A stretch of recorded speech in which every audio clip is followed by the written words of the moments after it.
ಇನ್ನು ರಾಜ್ಯ ಮಾಲಿನ್ಯ ನಿಯಂತ್ರಣ ಮಂಡಳಿ 50 ವರ್ಷ ಪೂರೈಸಿದ ಹಿನ್ನೆಲೆಯಲ್ಲಿ ರಾಜ್ಯಾದ್ಯಂತ ಸುವರ್ಣ ಮಹೋತ್ಸವ ಆಚರಿಸಿಕೊಳ್ತಾ ಇದೆ. ಬೆಂಗಳೂರಿನಲ್ಲಿ ಬೃಹತ್ ಸಮಾರಂಭವನ್ನ ನಡೆಸಲಾಯಿತು.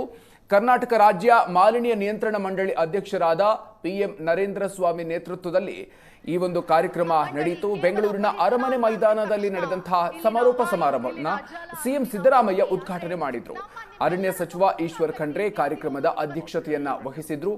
ಪರಿಸರ ಸಂರಕ್ಷಣೆ ಮತ್ತು ಮಾಲಿನ್ಯ ನಿಯಂತ್ರಣಕ್ಕೆ ಕೆಲಸ ಮಾಡಿದ ಸಾಧಕರಿಗೆ ರಾಜ್ಯ ಮಟ್ಟದ ಇಂದಿರಾ ಪ್ರಿಯದರ್ಶಿನಿ ಪ್ರಶಸ್ತಿಯನ್ನ 5 ನೀಡಲಾಯಿತು. ನಿನ್ನೆ ನಡೆದ ವಿಚಾರ ಸಂಕಿರಣದಲ್ಲಿ ವಿಷಯ ತಜ್ಞರು ನೀಡಿದ ಸಲಹೆಗಳನ್ನು ಆಧರಿಸಿ ಸರ್ಕಾರ ಕೈಗೊಳ್ಳಬೇಕಾಗಿರುವ ಕ್ರಮಗಳ ಬಗ್ಗೆ ಸರ್ಕಾರಕ್ಕೆ ಮನವಿಯನ್ನ ಸಲ್ಲಿಸಲಾಯಿತು. ಹಾಗೆ ರಾಜ್ಯಾದ್ಯಂತ ನಡೆದಂತಹ ಸುವರ್ಣ ಮಹೋತ್ಸವ ಕಾರ್ಯಕ್ರಮಗಳ ವರದಿಯನ್ನ ನೀಡಲಾಯಿತು. ಅತಿ ಹೆಚ್ಚು ಅಭಿವೃದ್ಧಿ ಆಗಲಿ ಅಂತ ಅಂದ್ರೆ ಪರಿಸರದ ಕಾಳಜಿಯ ಅಭಿವೃದ್ಧಿ ನಿಮ್ಮೆಲ್ಲರಲ್ಲೂ ಕೂಡ ತುಂಬಿರಲಿ. ಅಂತರಂಗದಲ್ಲಿ ಬಹಿರಂಗದಲ್ಲಿ ಪರಿಸರದ ಕಾಳಜಿ ನಾವೆಲ್ಲರೂ ಕೂಡ ಮಾಡೋಣ ಅಂತ ನಮ್ಮದೇ ಆದಂತ ಒಂದು ತೀರ್ಮಾನವನ್ನ ಮಂಡಳಿಯಲ್ಲಿ ಮಾಡಲಿಕ್ಕೆ ನಾವೊಂದು ಸಭೆಯನ್ನು ಸೇರಿದ್ವಿ. ಆ ಸಭೆಯಲ್ಲಿ ನಾವು ಕೈಗೊಂಡಂತ ಒಂದು ತೀರ್ಮಾನ ಏನಂತಂದ್ರೆ, ಇದು ಸಣ್ಣ ಒಂದು ವೇದಿಕೆ ಕಾರ್ಯಕ್ರಮ ಮಾಡಿ ನಾವು ಸುವರ್ಣ ಮಹೋತ್ಸವ ಆಚರಿಸಿ ನಿಲ್ಬೋದಿತ್ತು. ಅದಕ್ಕೊಂದು ರೂಪ ಕೊಡೋಣ.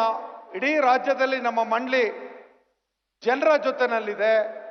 ಭವಿಷ್ಯತ್ತಿನ ಜವಾಬ್ದಾರಿ ಅಂದ್ರೆ ಪರಿಸರ.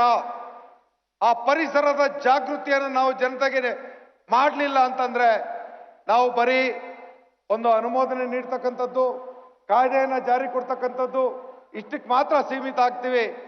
ಆದ್ರೆ ಪರಿಸರದ ಜಾಗೃತಿಯಲ್ಲಿ ಭವಿಷ್ಯತ್ತಿನ ಪೀಳಿಗೆ ತಮಗೆ ಅರಿವನ್ನ ಉಂಟು ಮಾಡಿಕೊಂಡು ತಮ್ಮ ಭವಿಷ್ಯತ್ತನ್ನ ರಕ್ಷಿಸ್ತಕ್ಕಂಥ ಜವಾಬ್ದಾರಿನಲ್ಲಿ ಇರಬೇಕಾದ್ರೆ ಮಂಡಳಿ ರಾಜ್ಯವ್ಯಾಪಿ ನಮ್ಮ ಕೆಲಸವನ್ನ ಮಾಡೋಣ.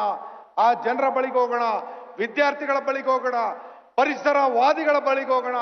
ಅವರ ಸಾಧನೆಯನ್ನ ಪ್ರತಿ ಜಿಲ್ಲೆಯಲ್ಲಿ ಗುರುತಿಸಿ ಅವರ ಜವಾಬ್ದಾರಿನಲ್ಲಿ ನಾವು ಇವತ್ತು ಏನು ಈ ಮಂಡಳಿ ಮತ್ತು ಪರಿಸರದ ಕಾಯ್ದೆ ಏನಿದೆ ಅದರಲ್ಲಿ ಪ್ರಪ್ರಥಮ ಬಾರಿಗೆ ನಮ್ಮ ಅಧಿನಾಯಕಿ ಆಗಿದ್ದಂತ ರಾಷ್ಟ್ರವನ್ನು ಆಳಿದ ಧೀಮಂತ ನಾಯಕಿ ಇಂದಿರಾ ಗಾಂಧಿಯವರ ದೂರದೃಷ್ಟಿಯಲ್ಲಿ 1972ರಲ್ಲಿ ಸ್ಟಾಕ್ಹೋಮ್ನಲ್ಲಿ ವಿಶ್ವಸಂಸ್ಥೆ ಒಂದು ಆಯೋಜನೆ ಮಾಡಿದಂತ ಕಾರ್ಯಕ್ರಮದಲ್ಲಿ ವಿಶ್ವ ಪರಿಸರವನ್ನ ರಕ್ಷಣೆ ಮಾಡೋದು ಹೇಗೆ ಅನ್ನೋದರ ಬಗ್ಗೆ ಚರ್ಚೆ ನಡೆಯಿತು.